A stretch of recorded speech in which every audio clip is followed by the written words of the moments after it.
صوبائی وزیر صحت و آبادی خواجہ عمران نذیر نے سیکریٹری صحت و آبادی نادیہ ثاقب اور وزیر اعلیٰ پنجاب کے مشیر برائے صحت general retired doctor Azhar Mahmood Kiani کے ہمراہ کھیت لیب کا باقاعدہ افتتاح کیا۔ افتتاحی تقریب کے پیش نظر ضلع بھر میں فول پروف سیکیورٹی انتظامات کیے گئے، جن کے براہ راست نگرانی ڈی پی او جہلم خود کر رہے تھے تاکہ کسی بھی ناخوشگوار واقعے سے بچا جا سکے۔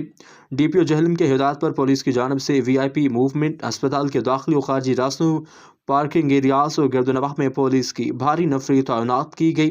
اس کے علاوہ ٹریفک پولیس نے ٹریفک کے بہاؤ کو روا رکھنے اور شہریوں کو کسی قسم کی پریشانی سے بچانے کے لیے مؤثر انتظامات کیے۔ پولیس افسران و اہلکار مکمل الرٹ رہے اور تمام سیکیورٹی امور پیشہ ورانہ انداز میں سر انجام دیے گئے۔